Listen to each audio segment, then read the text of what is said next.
Hey everyone, welcome back to the channel. This is my week in review. Sorry, but I missed it last week. So last week it was actually the end of the month. So let's see what we did last month. 8,054 in premium. So that's really good. Had a good month. The month before I made some adjustments here. It was down 942. I won't go over all the trades since the last times because we're in a new month now.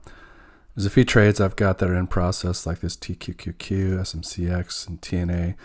These are all still in process and due to close out later months. This Amazon, I rolled this, collected 540 originally, rolled it to 430. The strike price is 202.50. Price has gone up, so I rolled this out to here 205, and again it's gone up, so I rolled it again. I didn't count the rolled buyback here. I counted it over here. So I had to buy this back for $15.30 and go out to this Friday, next Friday. But I collected $17.36, so the difference is $206. So I'll take that.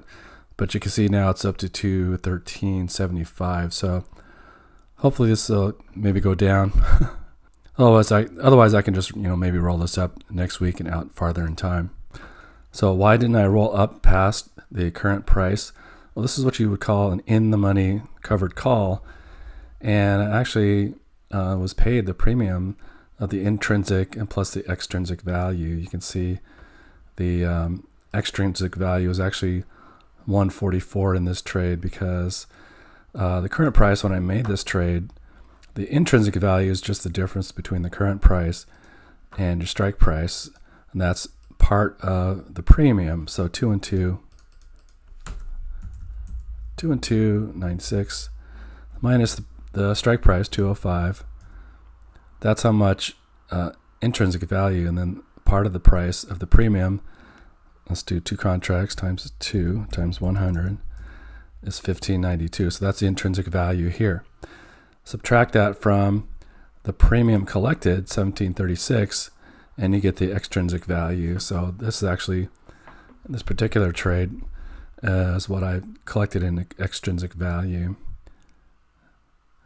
So it acts as like a cushion. The market's been really volatile now. So if it goes down from 213 down, below 205, I don't start losing money until it gets down below 205, actually below that, minus the premium I've collected. So I've got a little bit of cushion on the downside. It kind of acts like a put in the money covered call. And people ask, well, isn't it going to get called away because it's in the money? And typically not, unless there's earnings or something or a dividend coming out. But so I'm happy to do this right now because if it does go down, I don't really lose money and I still have collected this extrinsic value. I had to pay it back when the stock went up.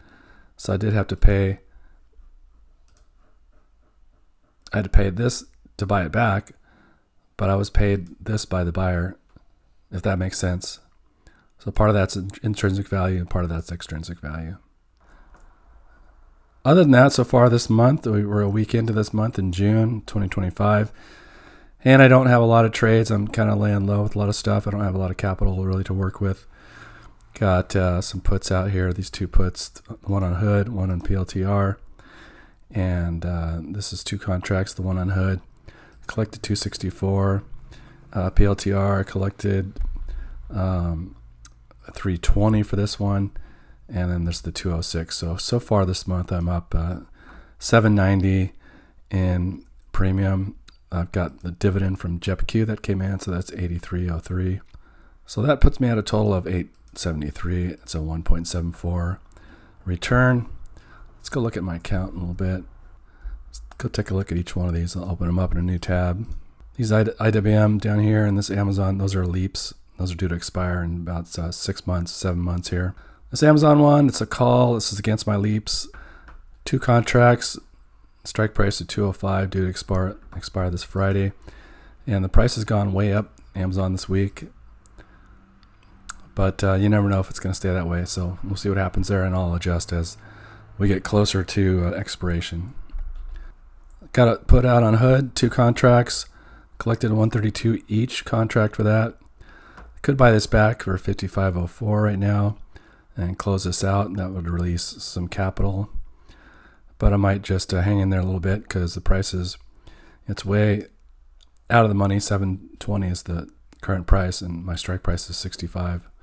IWM, I've got a 215 call, still below that, but the price has gone up to 212, so it's getting pretty close, pushing that towards my strike price. I really don't want this to be assigned, so I'll have to adjust those later. This PLTR put at a strike price of 124. The price this week had gone well below that. It was in the money a little bit for a while. It went down to 118, and I thought it was going to be assigned, but sometimes you just got to be patient, hang on. So right now it's out of the money, and it's at 127. So waiting for some more time to go by. This expires on 620. This SMCX, this also expires at 620. The price it's a call. It's not threatening my strike price at all. But I rolled this way out because my average cost is 74.51. And I was tired of trying to trade below my cost. And so I just went up. I went way out in date and went up to well past my cost. And so I'm just seeing what happened. I can still collect some pretty good premium. I could actually roll this if I wanted to. I'd have to pay 150 times 6. So I got 6 contracts here. If I did roll this, it doesn't actually let me go up to 80 anymore. Like as far as I can go is to 75. But it says here I could buy this back for a penny, but that's not actually what happens. So if I did this, I would get 103 times 6, 612. But it's not going to actually be 1 cent. You can see over here, the buyback at closing on Friday was $150. So I would want to get at least $150 to roll this out. Anyways, I'm going to let the theta decay. I got some time for this. The theta will decay on this, and the option price should go down a little bit, and then I can get some more premium. Maybe I could go somewhere in the middle. It hasn't really gone up past 40 or 45 or so in quite a long time. Let's look at this. Check this out in Legend. The past 3 months, briefly touched on, spiked up to 51 and then 47 for a while. Kind of a double top there. And then you got to go back to like March for anything higher than that. But as far as right now, at the Bollinger Bands, it's floating around down around the mid 30s or high 30s. So when the time comes, I could maybe roll this up to like 50 or something and collect 335 times 6. That would be $2,004 if I bought these back for a penny. So we'll see what happens there. TNA, this is a longer expiration date, 6/27. This is the same thing. I was kind of farting around trying to sell calls below my strike price because I had gotten assigned and things had gone down below my strike price. But my cost here is $41.83, so I'm trying to just do longer dated and just forget about it, and let's see what happens. I collected a little bit of premium, $26 times 5. So not a lot and a long time to wait, but at least it's safe. It's probably not going to go in the money here, so I'll do that again. This NVDA, same thing. I went out to 10.17 because my average cost is like 127, I think. And for a long time, it had been well below that. And I was experimenting with, again, selling calls below my cost and kind of had to pay back and got in some trouble there. So I just said, screw it. I'm going to go way out in date and go beyond my cost here just to be safe. So whatever happens, I would love to get the difference to hold on to these if they went from my cost of 127 to 141 or higher. But that's how covered calls go. You get capped off at your strike price, and you don't lose money. I can guarantee not to lose money here, but I leave the money on the table there. So I don't know. I'm in this for the premium. That's kind of what I'm doing. So got to wait for that to expire.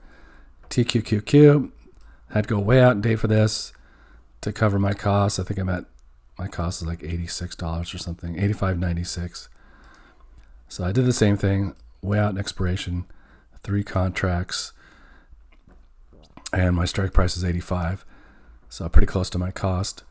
Now this one has gone way up quite a bit in the last month or so. Let's see, it jumped up here back in early May from like the 50s or so, and it's been going up, and now it's up in the 70s. So this could get assigned and called away, but I'd be happy with that because it's close enough to my cost that I'm happy with that. So that's kind of how my count is sitting right now. If these two puts, these hoods and the Palantir don't get assigned, I'll have that cash back, and right now I'm sitting at 38,106 as far as cash. So I've got 25,400 set aside for these puts. So I'm kind of cash strapped. I don't really like being in that position, but trying to make some moves and get some premium at a safe level. Trying to do kind of safe deltas. I could go under 20 to be more safe, but collecting a good amount of premium here. And if I get a hold of these hood has a good premium. So if I did get a signed hood, I don't think it would be at a very low cost, below my $65 strike price. So I could just then sell calls. If I own, let's say, hood at the current cost, I did sell call for a week out, I could make right at the money, 565 times 2 contracts. So that's a $1,100, $1,200 right there. So pretty good premium on that. All right, well, that's it for now, and I hope you got some good value out of this. I'll try to do some live trading and record my videos as I do those midweek, if that helps, and you can see my thought process while doing that. I also might make a video about these leaps. I'm considering rolling these out. I'm playing around with different cost structures and different dates and strike prices to roll these out, because these are not sitting in a good position right now, especially these IWM ones. The Amazon one is okay. I'm okay with that one, but these IWM ones have not turned out very well, and I can make another video on that. Anyways, we'll see you on the next one, and take care.